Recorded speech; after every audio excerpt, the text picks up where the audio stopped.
Thanks for everybody for being here. You know, the obvious reaction for me is is disappointment in the decision I had to make yesterday in making the coaching change. I have nothing but respect and utmost appreciation for Jim Montgomery as a hockey coach, as a person. The infusion of positive reinforcement that Monty brought to the organization from day one, resonated. A historic season, fell short of a goal, went back to work the next year with significant change, and he's going to be a good NHL coach. He is a good NHL coach, and I wish him well. His family was a big part of is a big part of his success and dynamic, and we're going to wish them well in everything they do moving forward. It came from a decision of our team really just not performing to the level of expectations that we have grown to appreciate as a fan of the sporting community here. And, for me, I had to change course. It's not generally been my nature to not enter into a relationship. I've worked with a lot of people over an extended period of time, unless they've gone on to other situations. And in Monty's case, we had entered into extension talks, couldn't find a deal based on what we had offered, and then when the underperformance of the team reared its head for 20 games, I had to make a decision. And moving forward, that rests with me now. From a personnel standpoint, and the players themselves, they have to understand that they're not where they need to be, and we're either going to get back there or there'll be continued changes across the board. So, we've placed Joe in a position now here to get his hands on the steering wheel. Joe's well equipped to be able to do this and lead this group. Institutional knowledge for a number of years of teams that have been successful and where it needs to get back to be successful. He's interviewed around the league for other jobs, and he's well equipped to handle it. And the staff will be as it is for right now, but I don't rule out that we won't bring in somebody to complement this group.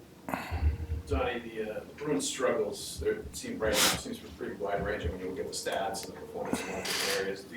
Are there a couple of things you look at right now and say, these are the areas that need to be improved, or these are the problem areas, or this is what needs to get turned around? Yeah, it's hard to wrap your head around the fact that you've got maybe upwards of 10 players off of what their norms would be, not even their high side of things, if you go back a year ago.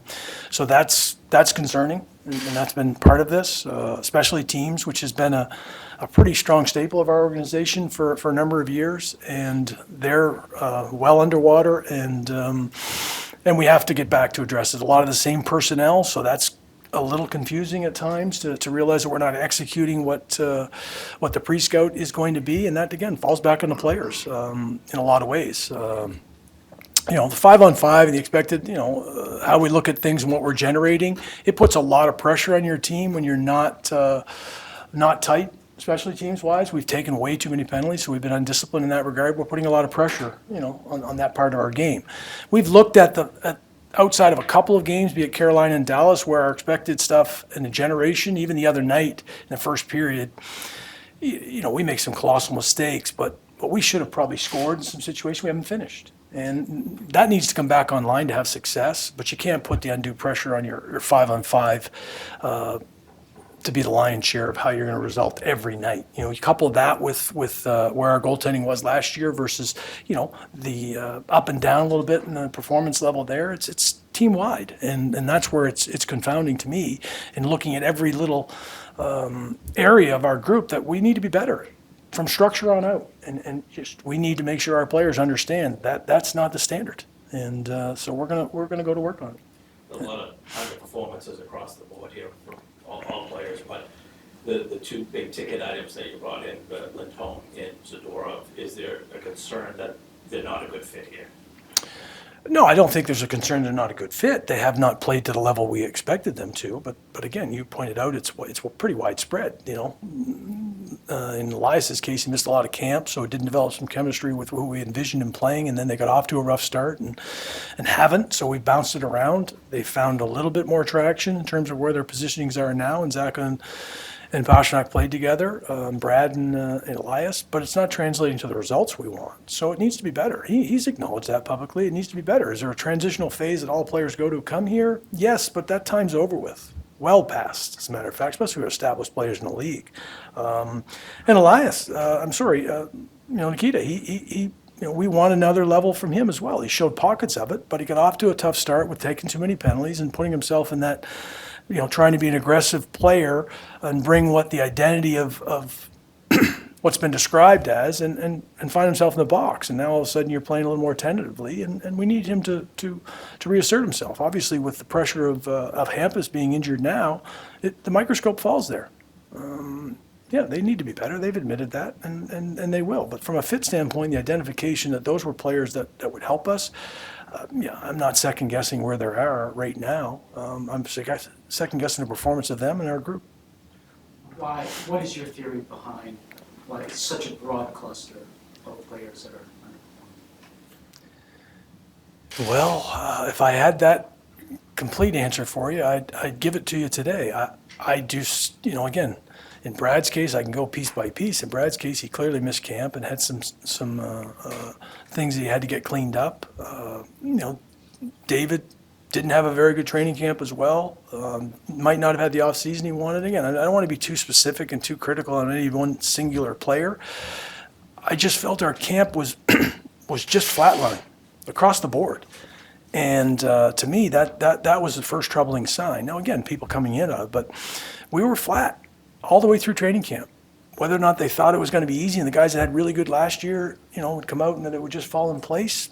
Again, this league is incredibly humbling if you have that approach to the game, and it'll expose you in a hurry. And that's sort of what's happened to our group, in the fact that it doesn't come easy and you have to work harder as a result of it. And you have to have more structure in place to fall back on success. And that's what our fan base expects, that's what you guys expect, and I clearly expect it. So we're going to get back to it. And if we don't, it falls back on me in terms of the player personnel. Don, is it possible that Monty's shift from shot volume to puck possession game and a lot of passing wasn't as good a fit for the post-Bergeron-Krejci Bruins?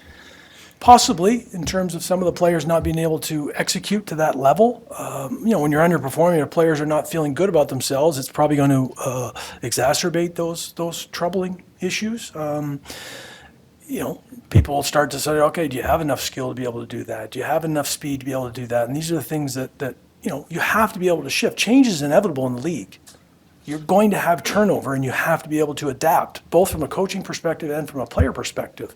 It doesn't mean your fundamentals have to go away, and that's where I get back to a bit of the structure and playing without the puck that's been problematic to a degree as well. We've given up way too many high dangers in situations we just haven't, and that's the part that I want to get back to. Now, to your point on whether or not we can play a little more north-south and direct and get a little more volume-oriented and score the greasy part of it, yeah, I think that we probably have to get back to a little more simplistic approach, because we haven't been able to execute a system that was pretty damn successful. Now, again, it could be player-driven, and the hockey sense level of Patrice Bergeron's not going to be replicated. But these guys are more than capable of playing and executing and performing, and that's what we want to find out. We want to find out what this team is capable of, based on where we're at right now with 60 games to go. There's a lot of season. But you can't stay in neutral. You came and talked about, you've been lockstep in the fact that training camp wasn't what you wanted it to be. How much did you think was the on-ice, injuries to Elias and lacks of chemistry? How much of that do you think could be associated with some of the off-ice drama with Jeremy Sweeney? I would attribute everything.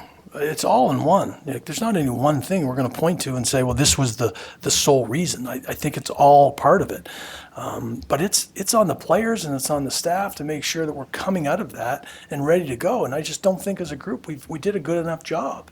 Whether or not that's adhering to your player calling out your line mate to wake up in terms of the standard that we need, whether you think it's going to be easier because you had a successful year the year before.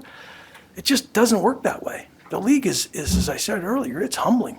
And we found that out in a hurry here, that when you don't play to the standard, you're going to get knocked around in this league. And we need to get back to what we expect. And that's the work that whether Jeremy missed, timing in parts, like that applies. Whether it's Elias, who missed injury, or it's Brad and coming back from surgeries. It's across the board that it needs to be better. Is there much second guessing from management's part about the situation with Monty going into the year, in the last year of his deal, just given kind of the pressure that is obvious and inherent when a coach enters that kind of situation? No, not from the second guessing. As I said, I was in extension talks. There was contract offers. So, I feel very comfortable. The person makes it no different than a player making an individual decision. We've got players that did that as well this summer. So, there's two sides to every negotiation, and they have to make their own decisions accordingly. And we react as a result of that. Doesn't mean that it doesn't come to fruition at some point in time, because you're very open. It's not like we shut things down, but at the end of the day, performance is part of this. Why, you said that if there's not improvement, that it's on you to make player personnel moves. You have a new voice now leading the team. How quickly do you expect those changes and those improvements to start be able to be seen? Well, you hope it's, you're going to get a bounce of some kind. That's what you expect. I mean, I certainly expect it. I know what the pride level of our players is, and I would expect them to take ownership of where they are right now and improve. Their work rate, probably start there first. Execution, you can debate whether or not that's just going to come back online because you got a new voice. And if it doesn't, and we need to make personnel changes, that's going to fall on me. And organizationally, it'll be the same way if there needs to be organizational changes. Why right now in terms of the decision, and why did you feel that Jim couldn't perhaps turn this around and get the team to play the way that you're describing? Well, we're 20 games in. You might think it's a smaller sample size. I just didn't like the direction. We had a small incremental bump in terms of going to play the right way in Philadelphia and coming home to Seattle, but we couldn't maintain it. Even in course of games, we couldn't. We're in a 2-1 hockey game in Dallas. We get off to a tough start. First shot goes in, but you battle back. You're in a 2-1 hockey game, and all of a sudden, bang, 3 goals. Like, that's just the parts of the things that bother me as a general manager, where our team can't stay as close-knit as they've been. They can't get through the adversity piece within a game, and they can't respond from game to game. And again, that's where I make a decision at this point in time. There's still 60 games to go. This group is capable of more, and that's what we're going to expect from them. Do you think that Monty lost the room? No. Players?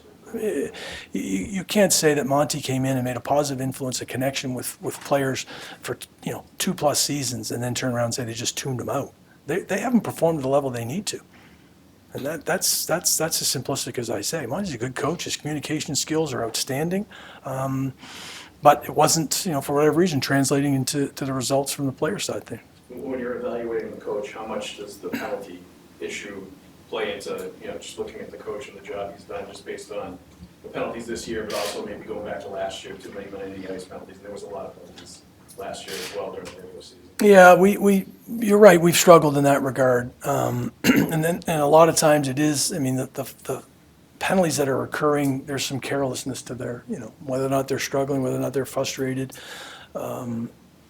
Brad and I talked about his penalty he took against Calgary to start the third period. Like that is just, that's not being focused on what's most important at that particular time. It's one thing to defend your teammate and jump in there in situations of that nature, but to give a team any type of momentum when you're in control of a game, like that's just not where you need to be on an execution level.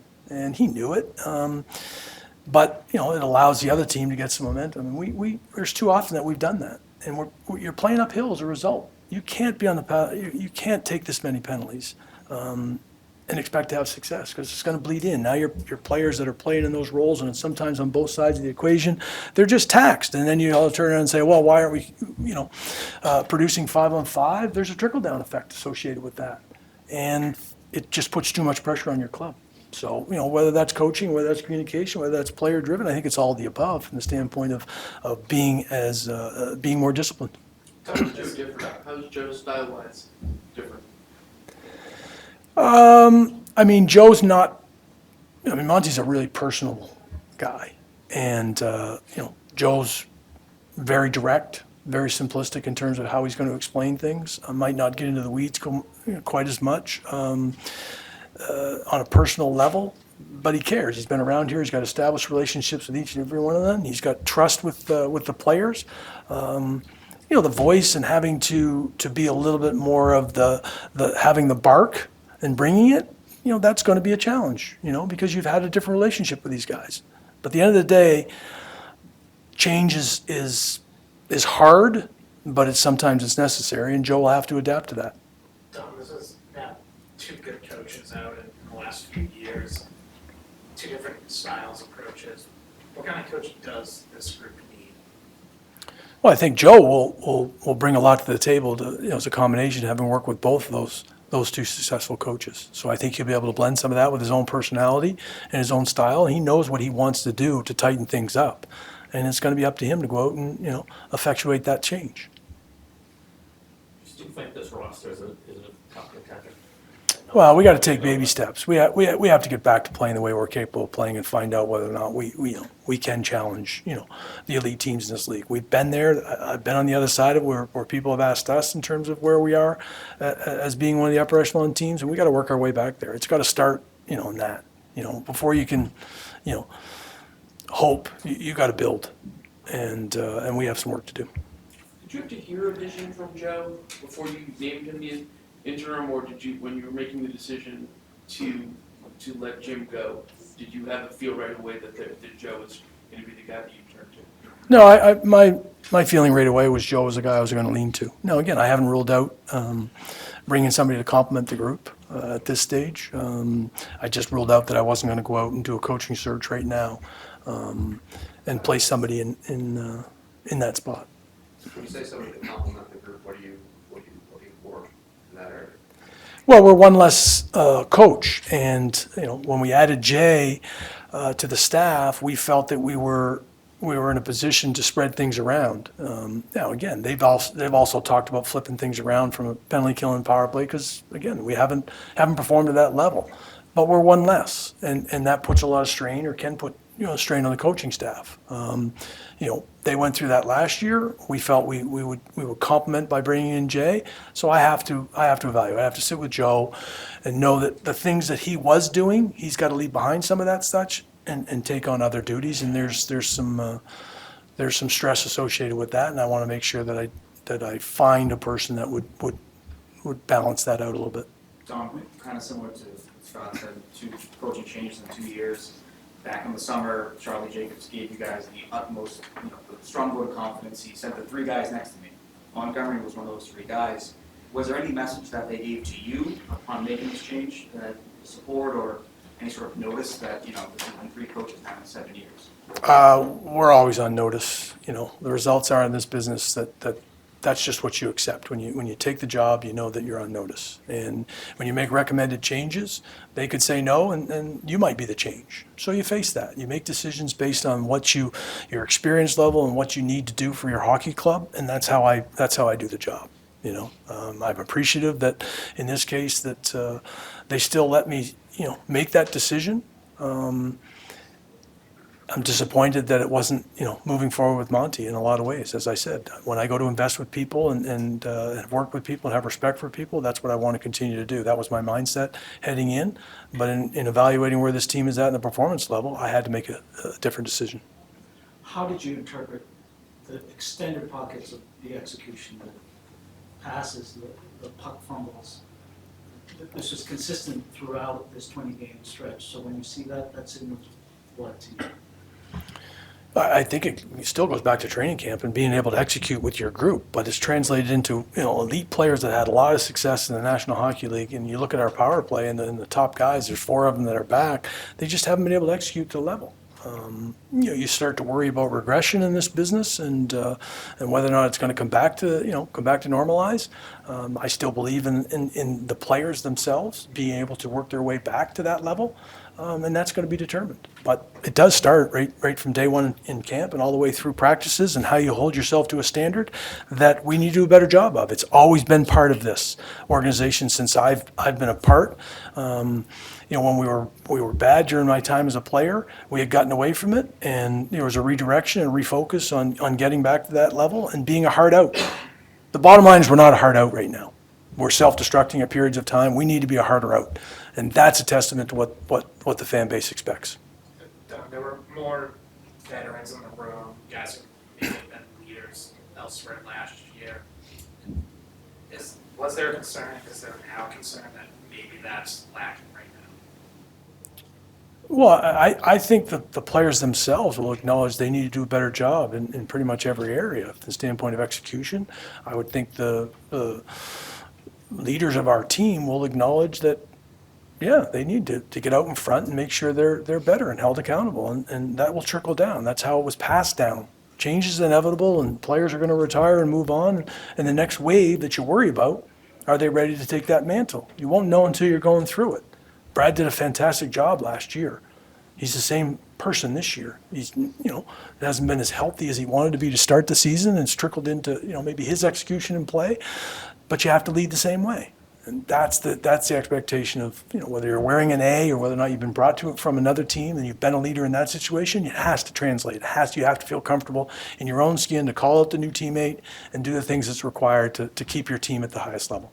When you talk about the training camp and that sort of bleeding into the performance that we see during the regular season, how much of a factor is Jeremy Swayman in that, having missed camp, and then, he obviously hasn't been up to his standards either to start this year? Yeah, I think Jeremy would acknowledge he hasn't played as well as what he's capable of playing, and we fully expect him to get back there. Now, how much time that takes because of camp, I don't know. Like, at the end of the day, reps are reps. If you don't feel like you're even if you've tried to convince yourself that you might be there, it's no different than Brad, in terms of missing some quality time and working your way back in game. It's just harder to do that. Time for two more. Do you feel like your locker room is perhaps too comfortable?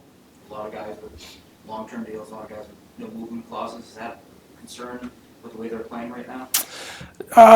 No, I referenced the fact that did players get a little relaxed or comfortable having good years last year and just think it was going to be a fait accompli that they go out and execute the same level? Maybe that trickled in. No, from the standpoint of no movements,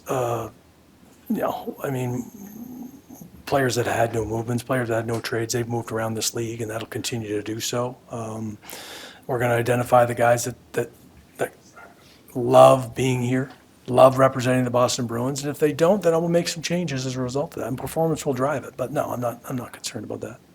When you make a change like this, do you meet with the players, or do you let Joe kind of have the first interaction with them? I met with our entire staff first thing this morning, and then I met with the entire players in their locker room this morning. Thank you. All right, thank you very much.